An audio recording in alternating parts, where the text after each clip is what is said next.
This is part 3 for August 13th, 2010. Now, I didn't have these after you watch the video. When you scroll down, I didn't cover these in my post today, but I did cover these, I believe it was yesterday. But I want to, for those that didn't read the post, I'd like to put those up on YouTube so that you'll be able to see it, because we just got you talking about the flooding in Pakistan and how now it's causing disease to come. And this is one of the prophecies in Matthew 24, chapter 24, verse 7, where pestilence would be coming. Now, there's many forms of pestilence. One is disease. It could happen to humans, to animals, and to crops. And we've been seeing all of those things. But this one I want to show you. It says that you shall have 155 die in Cameroon cholera outbreak. This news that I just got. Not sure if you'll be able to see that or not.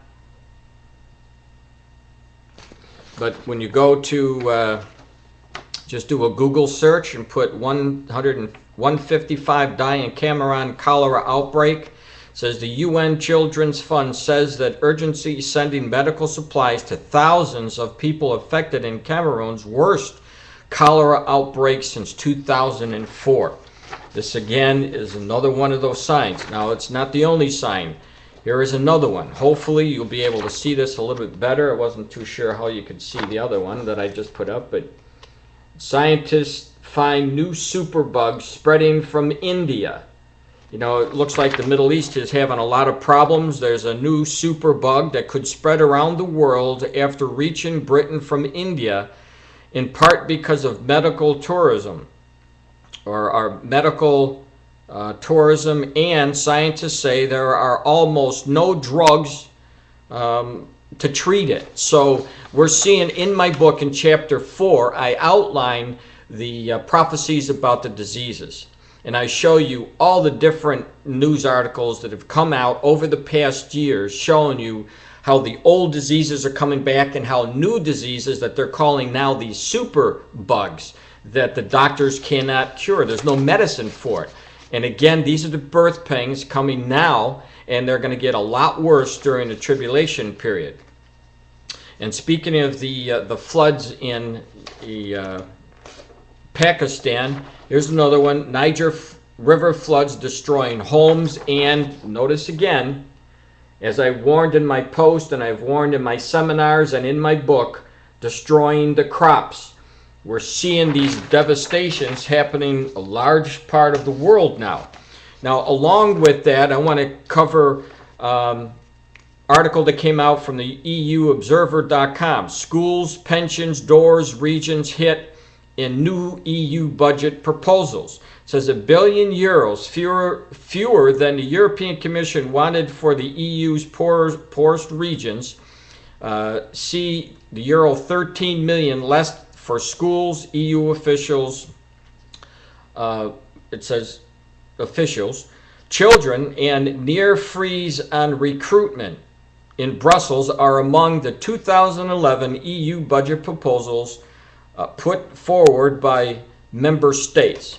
Now, what's happening here in the EU is that they're under a lot of stress. The economy's falling apart, just like the America economy is falling apart. And these are signs that the world is very, very unstable economically. And there's going to be a global, we're already seeing a global recession, but it's going to be a global depression. And this global depression will probably start when America's dollar dies and America is thrown into chaos like they've never seen before. And then it's going to spread throughout the rest of the world. And as Jesus warned us in Revelation chapter 13, verses 16 through 17, there will be a man that will come he's the Antichrist, as we see from the book of Revelation. He will control what you buy or sell by putting a mark in your right hand or your forehead. Unless you bow down and worship to the Antichrist and receive this mark, you're not going to be able to buy anything or sell anything. And the only way that could happen is if one man controls everything. And what would lead us, this world, into giving one man this power? Obviously, it would have to be something major And we're seeing the birth pangs of that happening, bringing us to the doorstep, exactly what Jesus Christ said. There's going to be major problems in the world economically, and look for a global depression. The Antichrist will come out and take care of that. Now, here's another article. It says, Peru battles rapid vampire bats after 500 people bitten. Peru's health ministry has sent emergency teams to remote Amazon region to battle an outbreak of rabies spread by vampire bats. Now, backed up a little bit. Again, just another one of those pestilences that are coming out. You'll see these things in my post and in my book. There's so much evidence. Here's another one. I want you to put this up. It says, we are an equivalent to a Great Depression. This is what just came out. A strategist is coming out and say that. Not too sure how well you'll be able to see it there.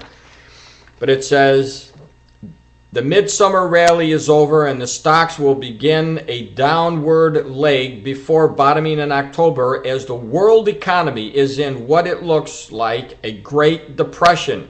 Robert Griffin's a technical strategist at the Kazaroof Capital told CNBC Monday. So there, 2 years ago, when they were talking about we were possibly in a recession, at that time I was telling the people, don't listen to what they're saying.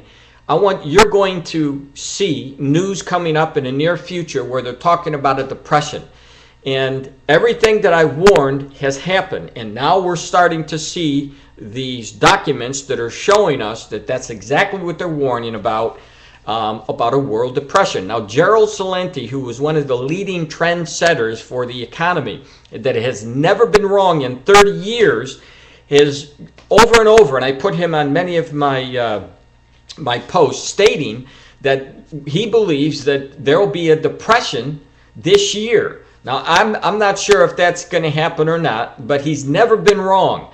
And when you see the indicators from the economy, what's happening with the $14 trillion debt in America, and now what's happening in Europe, they're falling apart, and some of these other countries at the same time that some of these other nations are being inundated by these disasters and need billions of help. The world is being crushed by these disasters, and it's all pushing us like a massive river to the fulfillment of Bible prophecy that will end up being culminated right there in the book of Revelation. And all the things that were prophesied in that book are soon to be seen by anybody who's left behind if you do not receive Jesus Christ as your Savior. Again, before closing, extreme weather experience worldwide. These are the articles that are coming out. Please pay attention to what Jesus Christ is saying. I mean, it's obvious that these things are happening. These past few months have been filled with extreme weather in many parts of the world, and climatologists are trying to figure out what to make of it. If they read the Bible, if they believed what they read and the warnings of Jesus Christ, they wouldn't have any problems whatsoever making heads or tails of what's happening. They would know for sure, because these are the things that Jesus said, watch for. But not only did Jesus say that, Jesus said in Luke 21:36, watch and pray that you be counted worthy to escape all the things that are coming to pass and to stand before the Son of Man. So accept Christ as your Savior. Keep watching these signs, because He asked us to watch because it was an indicator that He was coming back for us soon. And that is the blessing. And I hope that you will take Jesus' free gift of salvation offer and not refuse not only His signs but His invitation into heaven. Thank you.